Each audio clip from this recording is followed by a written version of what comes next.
Welcome everyone to the channel PHYSICSSIRJEE. Today we are going to look at a concept in Young's double slit experiment that is widely used in calculating the path difference between the two waves moving from the secondary slits S1 and S2 to a point P on the screen, as you could see in the diagram. It's a very commonly used diagram to explain or start the calculations within a Young's double slit experiment that I have designated as YDSC here.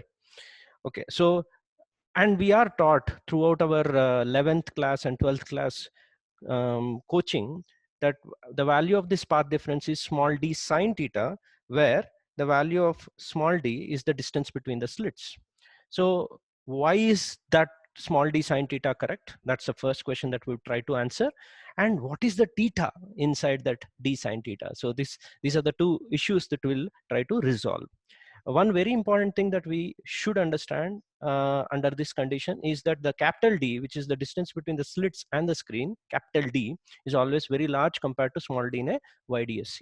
Okay, right. So let's move ahead.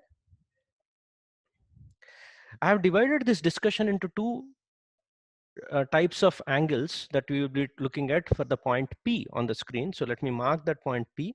So this is your point P on the screen. So one case is when the angles that are associated with this point P with respect to a bisector line. So I've drawn a red dotted line, if you can see in the left side of the diagram, right? That is a bisector line. That line bisects the slits, okay?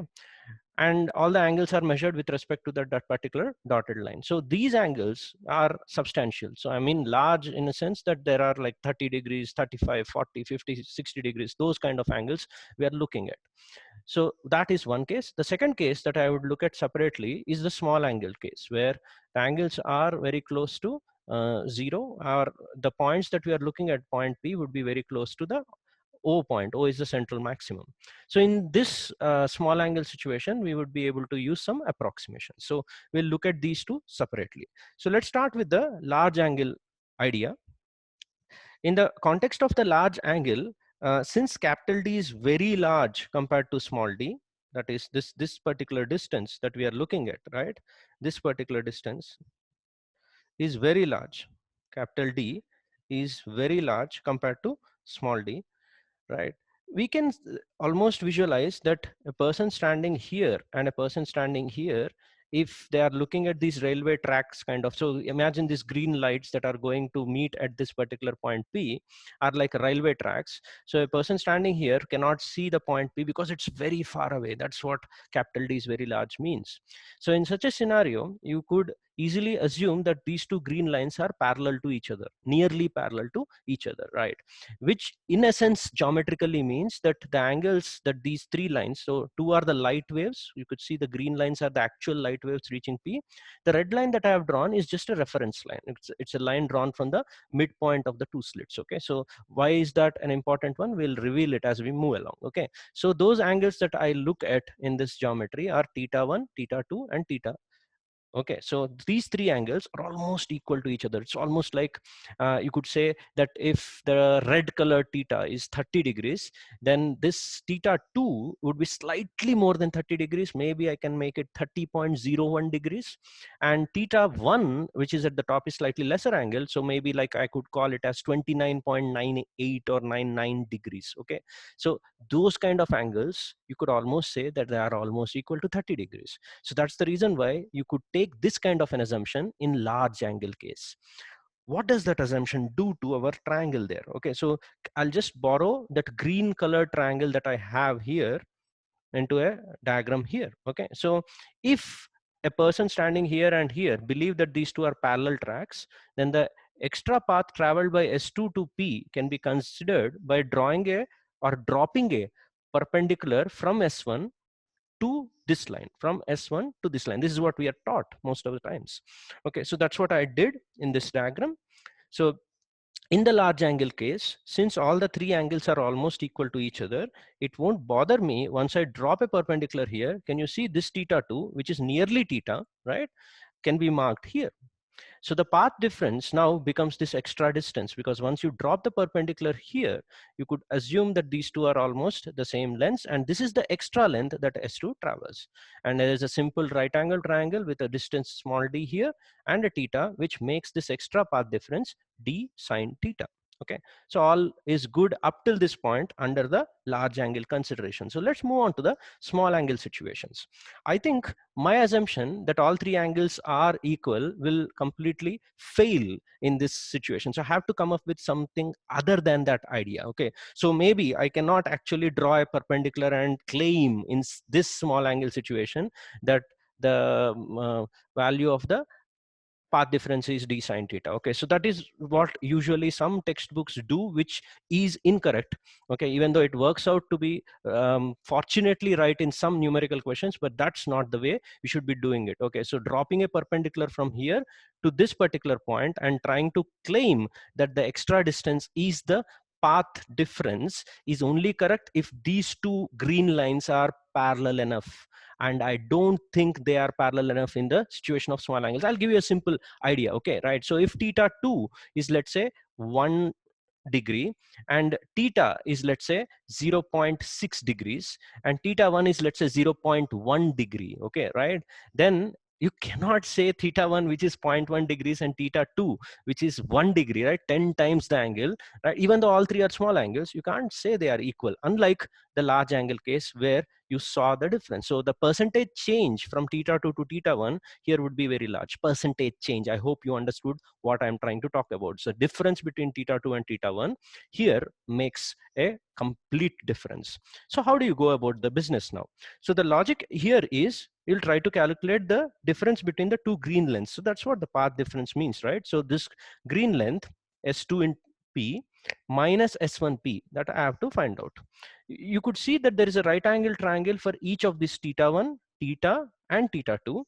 Okay, and the small angles, even though all the three small angles are not equal to each other, for any small angle, sine theta and theta and tan theta would be equal to each other, which I couldn't do in the large angle case. Okay, so this is an assumption that I will make.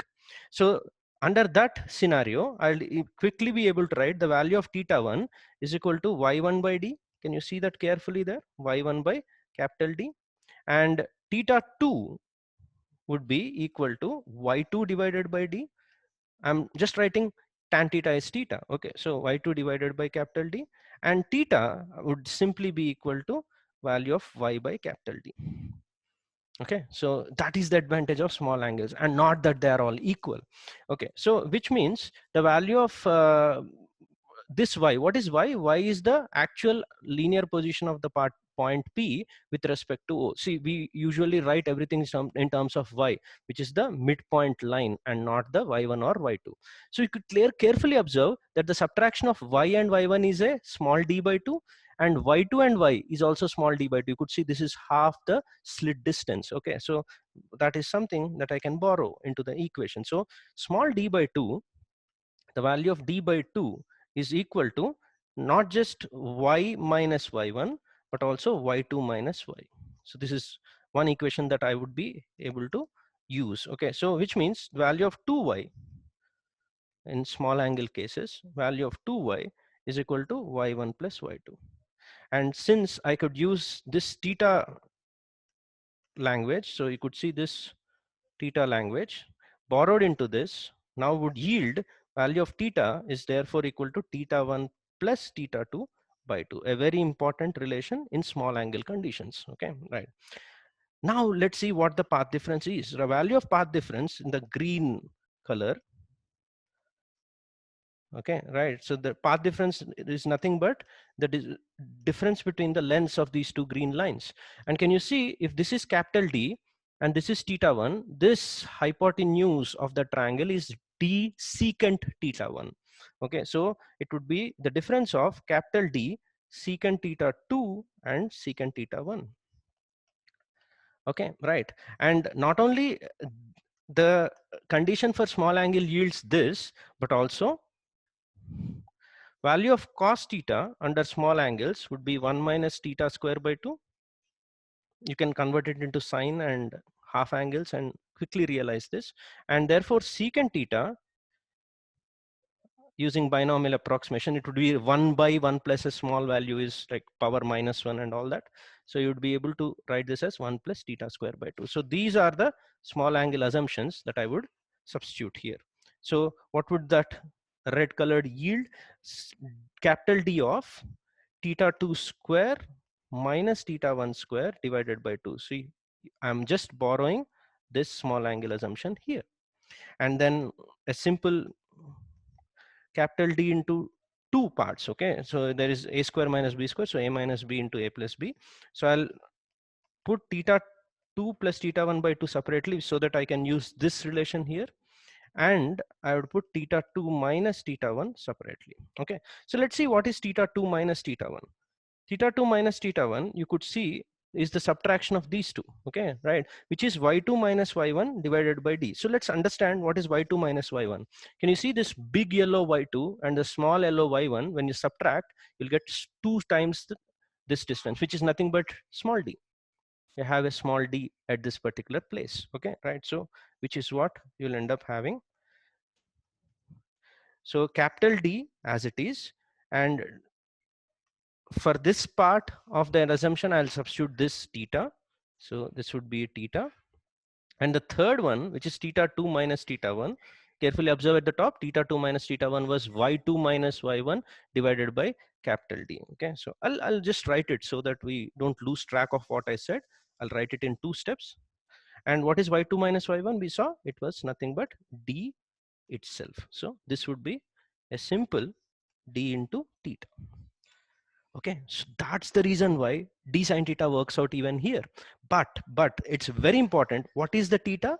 Theta is not the angle made by the ray joining from S2. It is not the angle made by the ray joining from S1, but it is actually angle made with the midpoint of S1 and S2. So that's the question. Okay, so whenever you say d sine theta, it does mathematically work out in both the cases. D sine theta is perfectly correct in large angle case and also in the small angle case. But the caution is that the angle that you're using, always remember, is the angle made by a line drawn to the midpoint of the two slits. Okay, so that's the reason why it works, and not by dropping a perpendicular. Okay, so this is the proof for either of the cases. So just remember d sine theta and just remember what is theta. Okay, so let's try to apply this to a famous situation that keeps occurring in our exams. Okay, right, so this is a very often repeated situation where you have S1 here and S2 here, and P is directly opposite S1.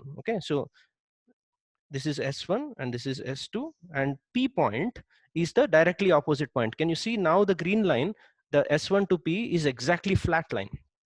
Okay, so if someone requests you to calculate what is the path difference between the two green lines, there are 3 ways. Okay, 2 of them are right and 1 of them is definitely wrong. So let's try to quickly go through those things. So imagine you don't have any idea of the d sine theta or theta and all that. Still, this problem is solvable courtesy the Pythagoras theorem. So you could clearly write that the path difference here is the hypotenuse minus the base, which is written here. You can see this way, and you just bring d out, and then you try to use binomial approximation. 1 plus a small number power half should be approximately equal to 1 plus that half times of that number minus 1. So just gets cancelled, and you end up getting a d square by 2d, which is a correct way. There's no way this can be wrong because we have used a basic Pythagoras theorem. Now, I have often seen some students apply that perpendicular rule, right? So drop a perpendicular from this point to the longer looking line, and therefore this extra path is the path difference. Okay, right. There's a big problem here, because if you assume this as theta, then this would become theta, and then this extra path difference would be d sine theta. And how do you calculate this sine theta in this wrong method?